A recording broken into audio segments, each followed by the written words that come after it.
only one joke down now. Hi everyone.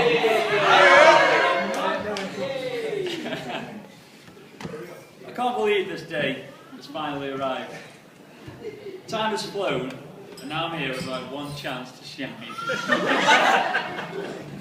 My opportunity to start my career in stand-up comedy. I know Andy's got a mammoth of a speech waiting for you, so I'll try and keep this short, and that's where I needed to be propped when I was going to drop a load of paper, but I haven't got it. When I was thinking of writing my speech, I had a constant challenge from Dad about how I need to do it off the cuff. So I know I said I was going to do it short, keep it short, but I just couldn't fit it on. Plenty more of these. Firstly, I'd like to thank Julie and Mick, my newly obtained mum and dad. Thank you so much for everything you've done to make our special day so amazing. You spent so much time helping with different things and spending days out with Justine, choosing clothes and arranging things. For that, I'm truly thankful. I couldn't have taken much more.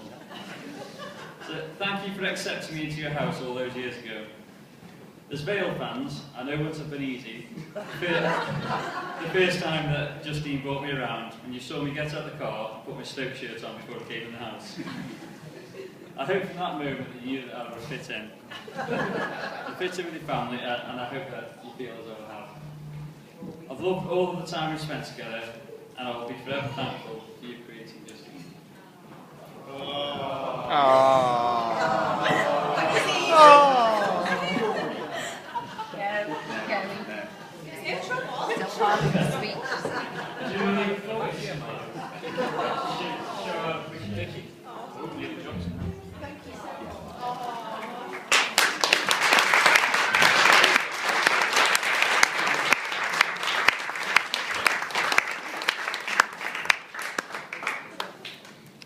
I'd also like to thank my mum and dad. You've both been so helpful at organising so much for us. The church looked fantastic today, so thank you very much, Mum, and the helpers. Whilst preparing for the wedding, we spent a lot of time around Mum and Dad's trying to print everything out. I've come so close to throwing that printer through the window. So thanks very much for stopping me. And Dad, thank you for being you.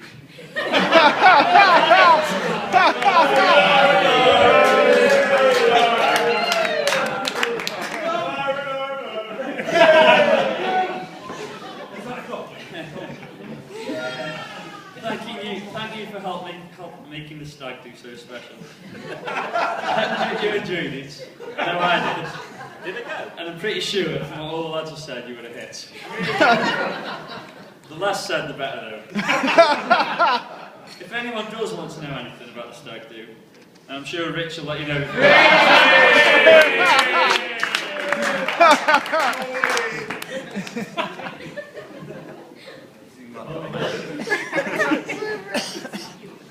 Thank you very much.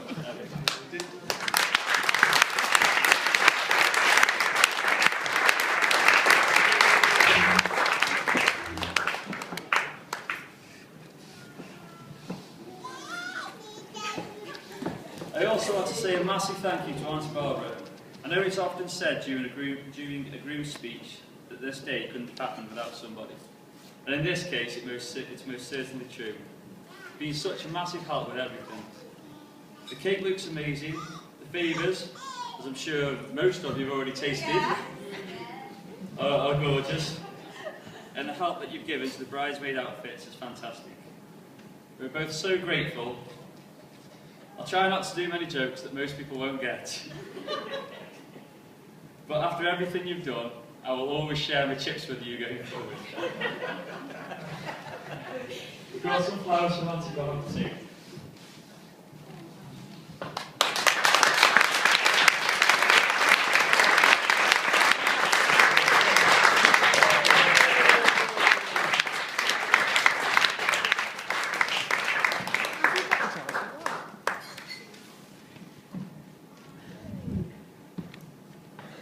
I'd also like to thank the Nans, Peggy, Jean and Rachel. Your support has been greatly appreciated. Thank you for everything you've done for us for the wedding, and thank you for being there for us over our lives and the past 7 years of our relationship. I'm looking forward to dances with all of you. As soon as the Macarena starts, I'll come and get you. I'd also like to thank Beryl. Your help with the invites and order service has been greatly appreciated. We would not look anywhere near as good as the help without your help. Thank you very much.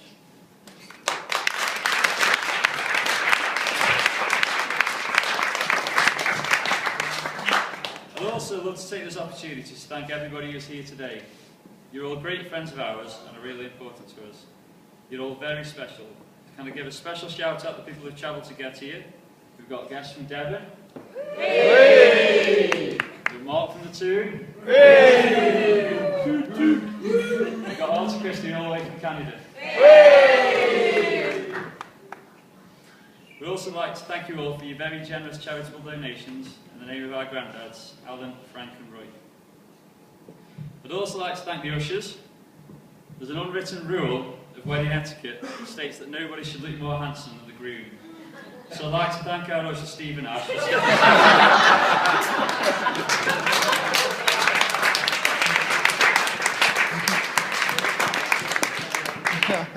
in all seriousness, thank you for all your help. I know you had one of the hardest jobs of leaving the pub this morning as everyone else was arriving. Ash, you're already part of the family. We look forward to repaying everything you've done for us at yours and Louise's wedding.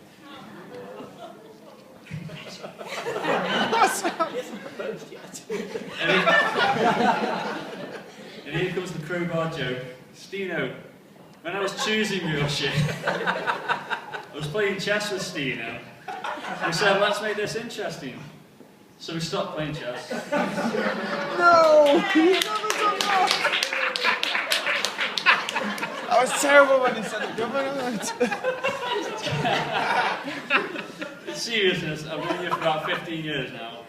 And we've always had such a good laugh together. It means a lot to both of us that you're here to share our special day with us. I've got some gifts for both of you too as well. Bunch of flowers. Is it the new camera?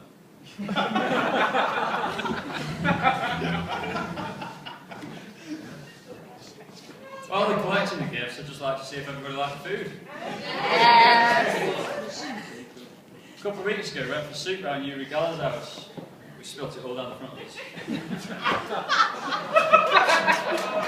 I think yours are better than this, Robert.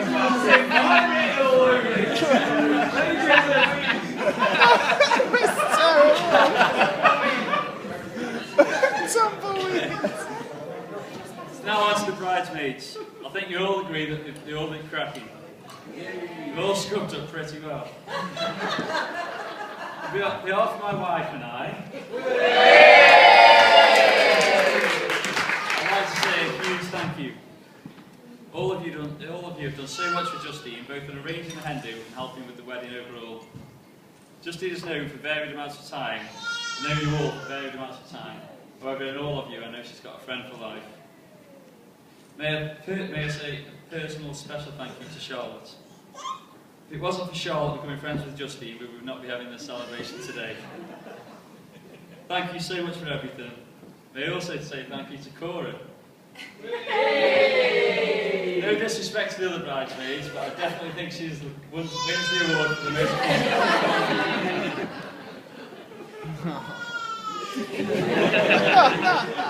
So I've got a gift for all the bridesmaids.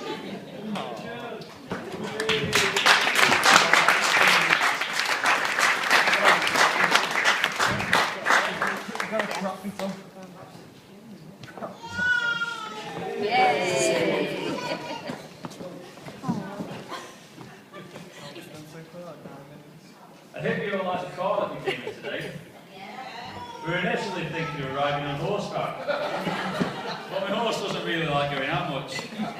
It's a shy horse.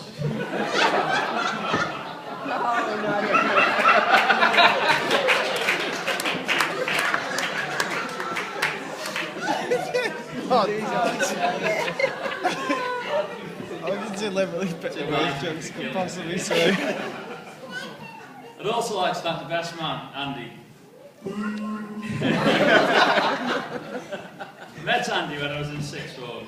We instantly got on and both liked a good laugh. We had the occasional arguments, one of which resulted in an attempted fight at a sixth party. Fortunately, we're both big softies and we're probably the two people least likely to get hurt. We spent many nights together doing stupid things.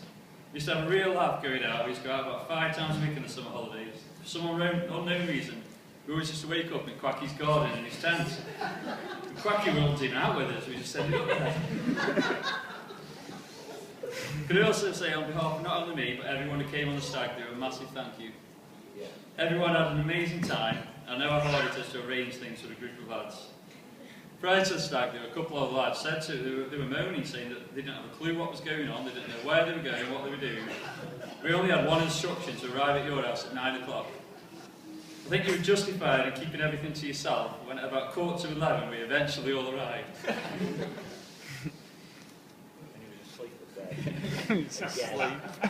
I'd also like to take this opportunity to let you know that Andy has a strange condition.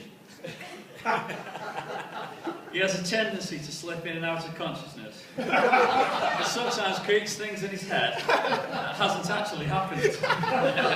So I just thought I'd warn you of this prior to his speech.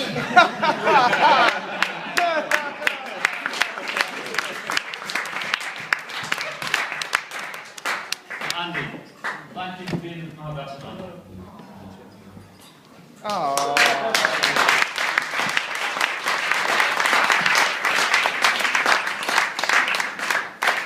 Finally, I'd like to thank Justine, my new wife. I'm so lucky to have met you all those years ago. When me and Justine first met, she wasn't the biggest fan. We first met on a night out with family. I know it's hard to imagine, but I'd had a few drinks, and as usual, it was being rather loud. And as we were dumped in Budapest, we were being idiots. It actually took Justine 6 months to change her mind about me. I was quite gutted it took so long, but I knew the whole time that she's only female, she'll come back. When she eventually came to her senses, we went out a few times. I remember going for a meal with Rich and Charles and they offered to drive. It was probably the most sensible I've ever driven. But somehow I didn't get the impression of Justine that she liked fast driving and a bad boy image. The rest, as they say, is history. Here we are today, Justine making me the happiest man in the world. I think it's pretty safe to say, and I'm pretty sure my friends and family will all agree, she's played an absolutely massive role in turning me into who I am today. I'm pretty certain I wouldn't have the career, the house, and everything in my life if it wasn't for Justine. Justine, I'm sure everybody here agrees. You look incredible today. I've been so excited about this day, and now it's finally here. It's better than I could ever expect. I promise to love you and take care of you forever, and I cannot wait to spend the rest of my life. I always like to try something a little bit different. So I decided to write a short poem. So here we go. No, this is... I met Justine in 2005 in the back of Charlotte's car. Although it sounds fun, Justine wasn't impressed, so I had to admire from afar. 6 months later, it turned out that first impressions were overrated. I dropped in a few texts, arranged a night out, and then for a few months we dated. It all became official, and she became my girl. Although her family were Vale fans, I thought I'd give it a whirl. I was living away at uni at the time, we saw each other lots. Next came the moment that we both said we love each other lots and lots. Justine flew through uni, but I needed more support. She made me revise instead of partying. It worked, who'd have thought? After uni I was welcomed home with more family than when I went. With one hand Julie and Vic gave me a key, the other they held out for rent. Next came the jobs that started our careers. It was a shop doing work instead of just drinking beers. We were very lucky, through saving and family, we were able to buy our own home. We have loved every minute there, and our love has simply grown. 13 months ago, we had a not-so-standard drunken, fateful trip to the tomb. I came back with 3 drunks, a sore head, an engagement ring to be used very soon. 1 week later, I got down on one knee and asked Justine to be my wife. She said yes, and at that point, I knew we would be best friends for life. Justine looks beautiful today, and I feel happier than ever before. Please arrange your glasses to toast my best friend, my wife, and my